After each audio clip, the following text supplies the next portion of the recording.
Muy buenos días, le damos a toda la comunidad aquí en el área del Metroplex, que incluyen las ciudades de Dallas y Fort Worth.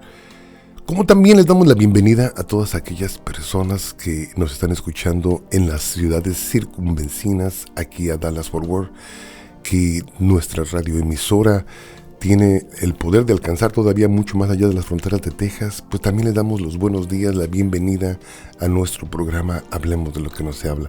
Hermano, esperemos que usted tenga un excelente día. Ya estamos casi rebasando la mitad de la semana, y pues quizás si tú puedes decir, hermano, no me ha ido tan bien como yo esperaba, pues todavía te quedan 2 días para poder hacer lo que quizás no hayas hecho, no hayas completado. O también, hermano, quizás te queden 2 días para empezar a prepararte para tu descanso. Qué importante, ¿no? Qué importante es que tengamos eso siempre en mente, porque es algo necesario, no tan solo que es un mandamiento, pero también es algo necesario. Y hablando de descanso, podríamos regresar al Levítico capítulo 25, versículo 18, donde hemos estado viendo la porción de Bejar en la montaña, en el Sinaí. Tuvieron que regresar al Sinaí, al menos Moisés, para poder recibir estos 2 preciosos mandamientos que el Señor le da en Levítico 25. Número 1 le dice, dile al pueblo de Israel que van a dejar descansar la tierra, que no va a haber producción, que no va a haber agricultura, que no va a haber fruto, que no se levantará en el 7º año, porque se va a dejar descansar la tierra cada 7 años, 1 año. Y también le dice, pero cada 50 también vamos a hacer jubileo, para que la gente que se hayan vendido a causa de su pobreza a otras familias israelitas puedan regresar y tomar posesión de sus vidas, tomar posesión de sus propiedades, y así puedan continuar.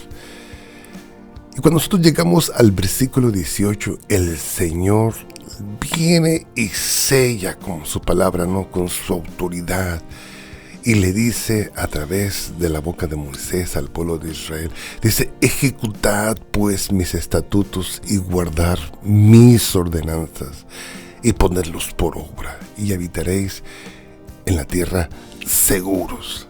Qué importante, ¿no? Eso de el sabbat, eso de descanso, del reposo, no es cuestión de una denominación, o no es cuestión del pueblo mesiánico, ¿no?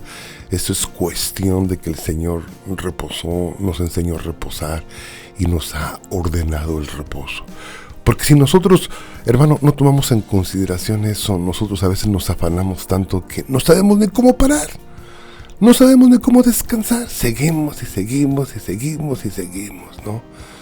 Y el Señor nos ha enseñado a descansar.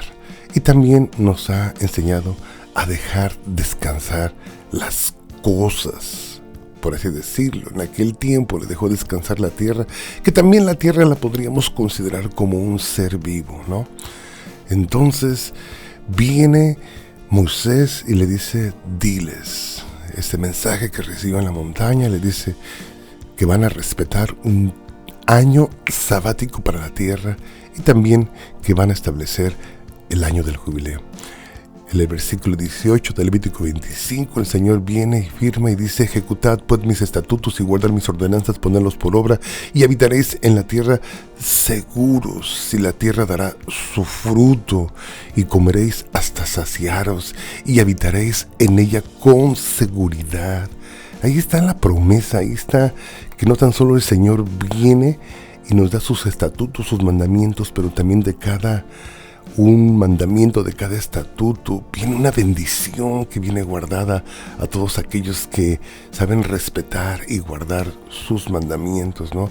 Hay gente, hermano, que trabajan todos los días de su vida y no les alcanza el dinero.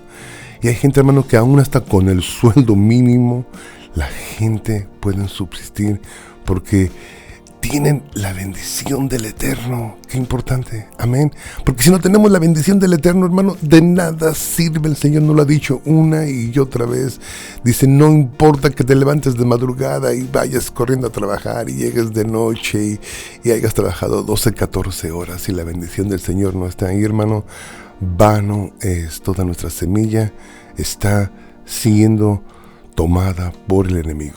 Entonces, estableciendo ya esto, nos quedamos con que Bejar deja dos mandamientos sumamente importantes, preciosos. Son tiempos de redención, y en aquel tiempo cuando el Señor estableció también el tiempo del jubileo, el año del jubileo, hermano, la palabra clave para entender el jubileo es redimir. Oh, qué preciosa esta palabra, amén, porque habla de rescate, habla de que cada quien regrese a su posesión, habla de libertad y nos recuerda aquel tiempo cuando el Señor redimió a Israel de Egipto. Eso es, cuando llegamos a Levítico 25 estamos leyendo de vuelta el Éxodo capítulo 12, Éxodo 12 y Levítico 25 tienen el mismo tema, la redención de Israel, la redención del pueblo de Israel. Y para nosotros significan lo mismo, hermano, porque usted quizás no se haya dado cuenta, pero la mayoría de la escritura, especialmente un libro que quiero que te recuerdes en este momento, específicamente el libro de Ruth, habla sobre redención. Habla sobre una promesa que el Señor le dio a Israel. Y te la da a ti porque ya nos hemos identificado que somos parte del pueblo de Israel. Amén. Hemos sido adoptados a esa gran nación, hablando espiritualmente. Esta promesa está en Isaías 43, 1 y 2. Y yo deseo que el Eterno, hermano, ahorita sacuda todo tu ser y puedas entender esta bendición, porque, hermano, yo sé, así como tú, también soy carne y hueso y tengo problemas, y hermano, y hay circunstancias ajenas a mi voluntad que me rodean, y hay veces que me desubican totalmente, me desmotivan, pierdo mi fe, pierdo mi motivación. Y a veces necesito, hermano, yo mismo venir y grabar este programa por la mañana para así poder emprender mi día y emprenderlo en el Señor, con las armas que el Señor nos da, que es su palabra. Amén.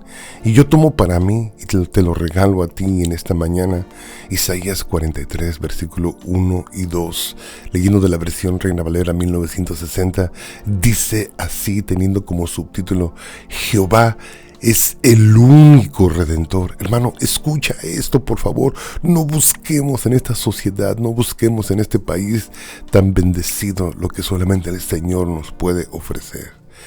Isaías 43, versículo 1 dice, ahora así dice Jehová, creador tuyo, oh Jacob, y formador tuyo, oh Israel, no temas, porque yo te redimí. Muy importante, redimí lo está poniendo en pasado. Ya está hecho. Ahora sí dice Jehová, creador tuyo, oh Jacob, formador tuyo, oh Israel, no temas porque yo te redimí. Te puse nombre. Cuando no éramos nadie, el Señor nos dio un nombre. Mío eres tú, dice el Señor. Cuando pases por las aguas, yo estaré contigo, y si por los ríos pasares, no te anegarán. Cuando pases por el fuego, no te quemarás, ni la llama arderá en ti. Hermano, quizás tú en este momento puedes estar diciendo, hermano, esto es lo que necesitaba escuchar, ¿qué hago con él? Hermano, guárdalo en tu corazón, porque lo vamos a necesitar, porque los días son difíciles, los días son malos. Hermano, recibimos daños por todos lados, recibimos daños espirituales, financieros, emocionales, sentimentales. Hermano, lo vamos a necesitar, vamos a tener que recordarnos nosotros mismos de vez en cuando qué fue lo que el Señor está haciendo o qué fue lo que el Señor hizo por nosotros.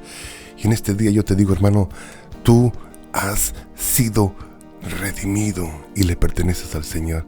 Pero para entender mejor qué es la palabra redimir, ¿por qué nos vamos al libro de Ruth?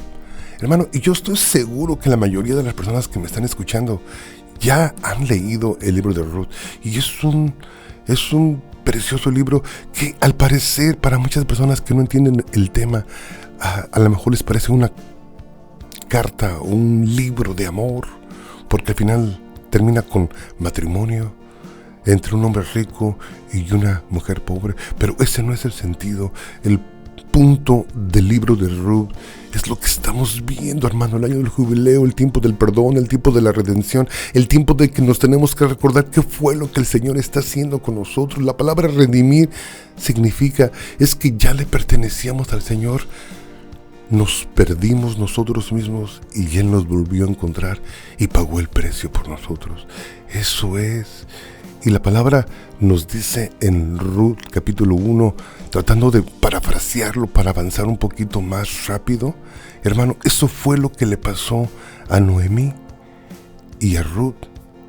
Sí, porque prácticamente, hermano, ya le pertenecía al Señor esta familia de Ruth, y salió dentro de Israel, y salió y emigró y violó las leyes que el Señor había puesto para ella.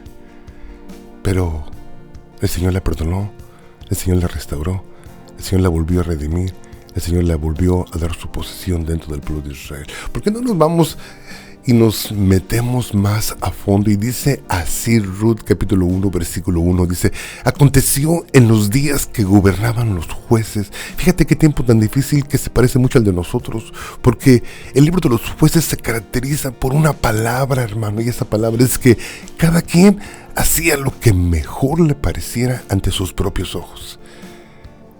Entonces Ruth fue influenciada por la presión social que existía en su tiempo, donde todo el mundo hacía lo que mejor le pareciera y nadie consultaba al Señor. Repito, aconteció en los días que gobernaban los jueces que hubo hambre en la tierra. Como consecuencia de la rebeldía del pueblo, siempre va a haber escasez. Por eso es un contraste entre lo que acabamos de leer en Levítico 25:18, donde el Señor dice que comeríamos y nos saciaríamos si cumpliéramos sus estatutos y mandamientos. Amén. Qué importante, ¿no? Entonces, aquí nos está dando ya de entrada qué fue lo que pasó, cómo estaba aquella atmósfera. Y habla de un varón de Belén de Judá, y que él se fue a morar a los campos de Moab. Él y su mujer y sus 2 hijos. Ahí está el mensaje. Quizás tú nunca lo has entendido, hermano. Quizás hasta ahorita lo vas a comprender. Ahí estaba traicionando su fe, estaba abandonando a su pueblo, estaba yéndose a vivir como extranjero a una tierra que el Señor no le había dado como heredad. Le faltó la fe, porque había hambre en aquella tierra, en Israel, y él pensó: el Señor nos ha abandonado, y fue y se buscó, fue y pasó el río como nosotros a otra tierra a trabajar, y como quiera le siguió yendo mal. ¿Por qué? Porque estaba en desobediencia, porque no se supo ubicar, porque no supo esperar. Pero el Señor es bueno. El Señor fue bueno con él, el Señor es bueno con nosotros. Y dice, el nombre de aquel varón era Elimelech, y el de su mujer Noemí. Y los nombres de sus hijos eran Mahalón y Kelión, efrateos de Belén de Judá. Y llegaron pues a los campos de Moab y se quedaron ahí. Entonces nos damos cuenta que ya se habían establecido en una tierra que no les pertenecía. Abandonaron a su pueblo en los tiempos más difíciles, en tiempos de hambruna, no había comida. Pero pasó que empezó la tragedia, así como a veces a muchos de nosotros empezamos a descender, nos empezamos a alejar de la voluntad del Señor, empezamos a perder nuestra fe, y aunado a todas las cosas viene la respuesta, y la respuesta es que empezó a llegar la tragedia a la vida de esta familia. Dice, y murió Elimelech, dice, marido de Noemí, dice, y quedó ella con sus 2 hijos, las cuales tomaron para sí mujeres moabitas. Hermano, ahí está el segundo error más grande. El pueblo de Israel no podía contaminarse, el pueblo de Israel no podía tomar mujeres extranjeras, ¿Por qué? Porque corría el peligro que los fueran a desviar de su fe pura que le debían al Señor. Ahí está el segundo error que a veces la gente no entiende. Noemí no fue mejor que nosotros. Por eso tuvo que ser redimida. No es una historia de amor. No, hermano. Es una historia de redención. Y así como Noemí, así muchos de nosotros empezamos a hacer lo que a nosotros nos viene en gana, desobedecer, a ir en contra de la voluntad del Señor. Nos empieza a ir mal, llega la tragedia y maldecimos al Señor. Eso es lo que se escucha en los días en los que vivimos, hermano. Estemos conscientes de eso. Estemos conscientes que hablemos de lo que no se habla, se levanta como una opción de redención, de regreso a cumplir cada uno de nosotros la voluntad del Señor. Amén. Y después que se murió su esposo, también se murieron sus 2 hijos. Y ya estando casados ellos, dice, después de habitar allá 10 años en Moab, quedó desamparada de sus hijos y de su marido, quedó viuda, quedó sola. Entonces solamente le quedaron sus 2 nueras. Y lo que hizo esta Noemí, dice, bueno, ya no tengo hijos, ¿por qué no regresan a su pueblo? ¿Por qué no regresan con sus familias? ¿Por qué no regresan a sus dioses? Pero ahí viene el principio de la restauración. Ahí viene cuando ella se quedó sola, el Señor le empezó a cultivar una familia. Le empezó a dar a una mujer que la iba a amar, que iba a ser el canal para redimirla. Amén. Qué importante. Entonces nos dice el versículo 11, vamos a parafrasear un poco, y dice, y Noemí respondió, volveos, hijas mías, ¿para qué habéis de ir conmigo? ¿Tengo yo más hijos en el vientre que puedan ser para vosotros maridos? Volveos, hijas mías, e idos, porque yo ya soy vieja para tener marido, y aunque dijese esperanza tengo y esta noche estuviera con marido y aún diese a luz hijos, ¿esperaréis vosotras para cuando ellos fuesen grandes? Lo que pasa es que la costumbre ahí era que el hijo menor o mayor podría redimir a la viuda de uno de sus familiares, especialmente de sus hermanos, ¿no? Sanguíneamente. Entonces ella le dice, váyanse porque yo ya no puedo tener hijos, ya estoy vieja. Entonces quería, estaba siendo justa, para que me entiendan, le estaba dando la libertad. Dice el versículo 14, dice, y ellas alzaron otra vez su voz y lloraron, y Orfa besó a su suegra. Ella fue la que se fue, ella fue la que decidió regresar con su familia, pero Ruth se quedó con ella, dice la palabra, y allí empieza el canal de redención. Allí empieza el instrumento que el Señor usa a una extranjera para poder regresar, para poder motivar, para poder cuidar a esta Noemí. Y se levanta esta nuera y le dice, no, dice, yo me quedo contigo. Yo quiero estar contigo. Versículo 16 de Ruth, número 1, dice, respondió Ruth, dice, no me ruegues que te deje y me aparte de ti, porque donde quiera que tú fueres, iré yo, y donde quiera que vivieres, viviré. Tu pueblo será mi pueblo, y tu Dios será mi Dios. Donde tú murieres, moriré yo, y ahí seré sepultada. Así me haga Jehová y aún me añada, que solo la muerte hará separación entre nosotras 2. Y viendo a Noemí que estaba tan resuelta a ir con ella, no dijo más, se dejó acompañar. A ver, vamos a poner estas 2 cosas en orden. Hermano, fíjese cómo a veces un extranjero es más fiel que gente de nuestro propio pueblo. En los tiempos en los que el Señor nos va a redimir, nos va a empezar a bendecir, a veces que viene gente extraña, gente extranjera. Nosotros estamos esperando la redención de parte de nuestra familia, de parte del pueblo que tenemos cerca, y a veces el Señor empieza a usar a gente extranjera, a gente que no temen al Señor, y nos empieza a redimir, porque ese es nuestro Dios. Va a usar toda herramienta o todo canal que esté cerca de nosotros para redimirnos, para venir y restaurarnos, porque eso es lo que estamos leyendo en Levítico capítulo 25, el año del jubileo. Lo que Jesús dijo en Lucas capítulo 4 versículo 18, que Él había venido a predicar el año agradable de Jehová. Entonces se inicia el camino de regreso de Ruth, el camino de regreso de Noemí, van camino hacia la redención, se regresan a donde salieron. Hermano, quizás la solución que tú estás buscando sea el empezar a proseguir con la redención. Quizás el Señor te redimió, te perdiste, hiciste lo que quisiste y ahorita estás fuera del redil. Hermano, regresa hacia la puerta del redil. Regresa por donde saliste, así también como Ruth y Noemí regresaron camino a Belén, dice la palabra. Dice, y aconteció que habiendo entrado en Belén, dice, toda la ciudad se conmovió por causa de ellas y decían, ¿no es esta Noemí? O sea, era obvio que el estado en el que iban era deprimente. Era totalmente empobrecidas, dos mujeres, recuerden, dos mujeres viudas. Era quizás la gente que menos recursos tenía, las viudas y los huérfanos. Por eso el Señor los incluyó en la Torá, los incluyó como parte de nuestra responsabilidad el protegerlos. Y muchas veces eso es lo que pasa con nosotros, camino hacia la redención, hacia la restauración. Gente se va a quedar impresionados de que, hermano, venimos todos sucios, venimos todos pues irreconocibles. Pero esto es parte del proceso.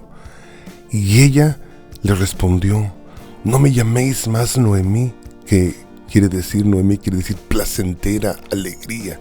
Dice, sino llamadme Mara, amarga, porque en grande amargura me ha puesto el Todopoderoso. Yo me fui llena, se fue con su esposo, con sus hijos, quizás con unos cuantos ahorros, y regresaba vacía, sola, viuda, sin familia, sin dinero, sin nada. Solamente el Señor le había provisto el amor de su nuera, que era todo lo que el Señor iba a usar para restaurar, redimir a esta mujer, a esta familia. Dice, ya no me llames más placentera alegría, ahora llámame amargada. ¡Wow! Y ahí empieza el proceso hacia la restauración. Dice el versículo 22 del capítulo 1 para cerrar. Dice, así volvió Noemí y Ruth la moabita, su nuera con ella, dice, y volvió de los campos de Moab, dice, y llegaron a Belén en el comienzo de la siega de cebada. Qué importante, llegaron cerca de las festividades de otoño. Hermano, se me está acabando el tiempo, pero usted conoce el proceso. Ya después de esto el Señor la redime, la restaura, y aún estas mujeres vienen a ser dentro de la genealogía de nuestro Mesías, de Jesús. Así el Señor te quiere redimir, te quiere restaurar. Mi teléfono 214-212-7676. Amén, que el Señor te bendiga, amén. Que el Señor te bendiga, que el Señor te guarde, haga resplandecer su rostro sobre de ti. Yebrachecha Adonai ve'yishmerecha.